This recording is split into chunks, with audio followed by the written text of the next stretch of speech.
State is back at it again on the recruiting trail. Well, Brian Hartline's back at it again on the recruiting trail. And what it seems like his fourth and final wide receiver in this 2026 recruiting class. Kayden Dixon-Wyatt, the number 107 player, the number 15 wide receiver, four-star recruit out of California. Andrew, Ohio State, Brian Hartline did it once again, a pretty quality wide receiver class for the Buckeyes.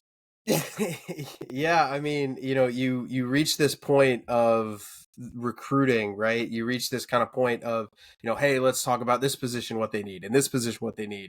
And I don't think anybody for the last 5 years has really worried about what Ohio State has been able to do on the recruiting trail. Today you add Kayden Dixon-Wyatt, like you said, he's the number 107 prospect in the 2026 class. That's per the 247 Sports Composite, number 15 overall receiver. He's actually a current teammate of current Ohio State commit, five-star Chris Henry Jr. Henry shut down his commitment a couple of weeks ago. So he's going to be in the class. So these two are going to be teammates once again when they get back to Columbus. But yeah, just remarkable to see that Ohio State is landing a borderline top 100 prospect. They are landing a player who, for many programs, would be the number one receiver target, the number one skill position player, the number one offensive player, however you want to classify this.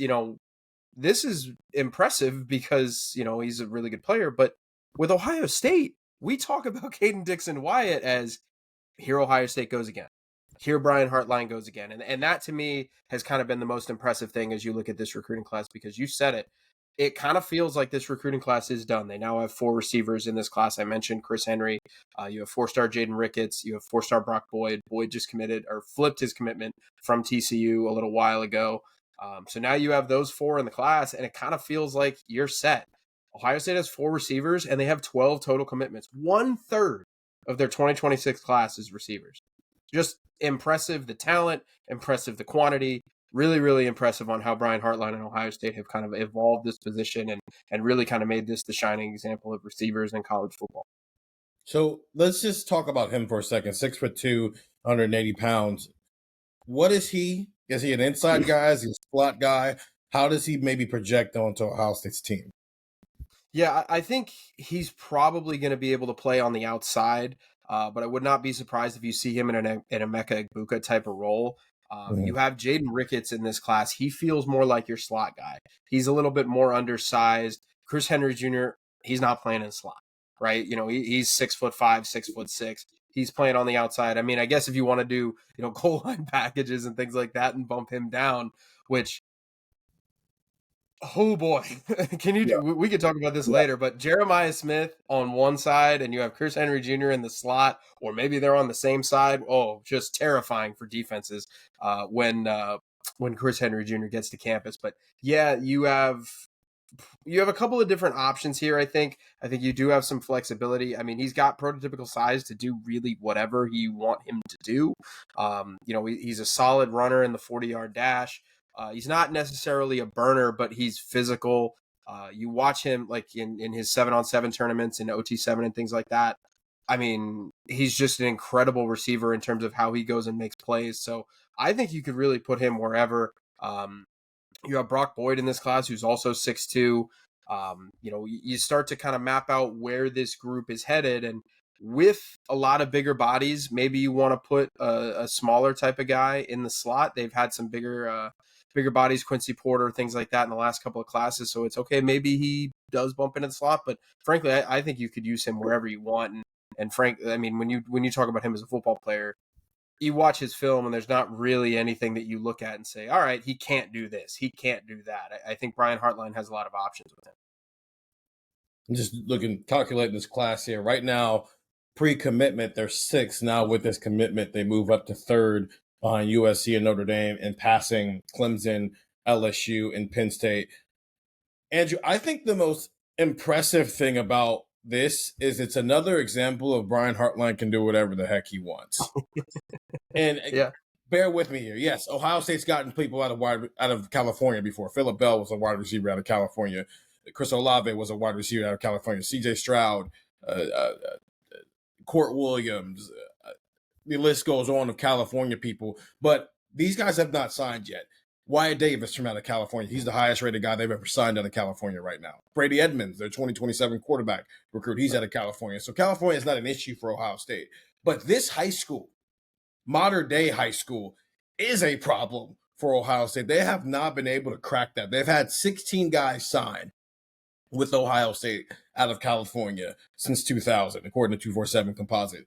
None of them have ever been from modern day high school. And they've been in the race maybe for some of these guys. I remember Damani Jackson, a 5-star corner out of the 2022 recruiting class. There was a point when they thought they were going to get him. He ends up at USC and then obviously transferred to Alabama later down the road here. Andrew, you were here with the Jordan Davison situation, and it felt like maybe Ohio State could land that guy. He ends up at Oregon. I don't count Chris Henry Jr. as a modern day win the same way because he was committed before he got to modern day. And it's like, I mean, if Brian Hartline's going to be at Ohio State, he wasn't going to go anywhere. But Kayden Dixon-Wyatt, that's California born and raised. He's been at modern day his entire career. And he's just like, yeah, I'm going to go to Ohio. So while every other position has maybe been at the door with the modern day recruitment, but not necessarily sealed the deal, here comes Brian Hartline. Once again, I'm just going to do whatever I want because I'm Brian Hartline. Yeah, I mean, there's a couple of different angles to this, and for those that have followed recruiting for 15 or 20 years, back when USC was in its heyday and USC was competing and winning for national championships, I mean, modern day was a USC factory, right? Like, think about like all the kids that would go there, and it just kind of felt like, we're not even going to bother with that kid. Why would we do that? And now the door is open for a couple of different reasons, for not just USC not being kind of what they were, but NIL has changed the game. It's a big reason, though. It is a big reason, but like NIL has changed the game. Yeah. USC is now competing against schools in the conference, or in a conference that has New Jersey, California, Oregon, Washington. It's a more national sport. There's a lot of different reasons for this. But you mentioned Jordan Davison, and I'm glad you brought him up, because Jordan Davison, again, a modern day kid, he was a running back in the 2025 class, ended up going to Oregon. You're right there, but another West Coast school wins out. Yeah. We've talked on this podcast, we've talked in a lot of different places about Oregon maybe kind of filling that gap for that West Coast school being elite if USC is not going to be there.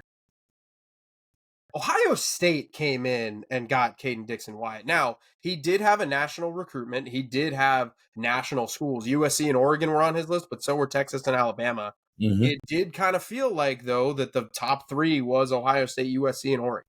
It did feel like that was the top three that he settled on. And because of what Brian Hartline has done, because of the receiver position that Ohio State has developed in the last 6-7 years, really, since he's been there, go look at the NFL draft. If you watch the first round of the NFL draft every year, you understand why kids want to go here. And that, to me, is the impressive part, is that the door was opened for a couple of different things, not just the USC angle. For the door was kind of cracked open. And because Ohio State and Brian Hartline have done what they've done, Ohio State is now the school to go get a kid out of modern day. Ohio State at receiver is now the expectation of, we can go get this kid out of modern day, and there ain't nothing you can do about it, because we want him and we're going to put him in the league and we're going to have him as a first round pick because that's who we are as a receiver factory. That is remarkably impressive. So, you said it. I mean, you have a 5-star kid, Chris Henry Jr. He was from Ohio, obviously transfers out. Other schools were poking and prodding, USC and Oregon specifically. They were really trying to get him, but for them to do this is just another big time moment. And Steven, if Kayden Dixon-Wyatt was a corner, a linebacker, a tight end, anything other than receiver, we'd be making a bigger deal about how big it is that Ohio State broke into modern day and Ohio State beat out 2 West Coast schools for a kid from California, and how Ohio State did all these things to go get this borderline top 100 kid, one of the best receivers in the class, from the other side of the country. And Brian Hartline did it, and I want people to watch this video and understand that doesn't mean we're poo-pooing how impressive it is. It's just they do this all the time, and that is the impressive part. This is just another notch in their belt of like you said, Brian Hartline can kind of recruit however he wants and do whatever he wants on the trail. If someone was going to break through, it was going to be Brian Hartline. Now, the question is, do we see the floodgates start to open up and other positions can get in and maybe seal the deal on some modern day kids as well? 4 wide receiver commits Chris Henry Jr., the number 11 player, number 2 wide receiver, the lone 5-star recruit, Kayden Dixon-Wyatt, number 107 player, number 15 wide receiver. He's the newest to the bunch. And as you mentioned, Ohio kid, Jaden Ricketts, number 244 overall, number 37 amongst wide receivers. And then Brock Boyd, as you mentioned, the TCU flip, number 373 player, number 59 wide receiver out of Texas. 12 commitments overall for a class that just jumped from 6 to 3 in the recruiting rankings. Get the text 614-350-3315. That's the first place we went with that information, and that's the first place we go with every information. It's a 2-week free trial, $3.99 after that. 12 commits for the Buckeyes as we head into the summer months with official visits. Let's see if Kayden Dixon-Wyatt, his commitment leads to a recruitment shutdown. He still does have some official visits scheduled. Let's see if those get canceled. And if they do, 614-350-3315. That's the first place we're going to go with that. Ohio State up to 12 commits in its 2026 recruiting class. I'm Steven. That's Andrew. Go listen to Buckeye Talk wherever you find podcasts. Deuces.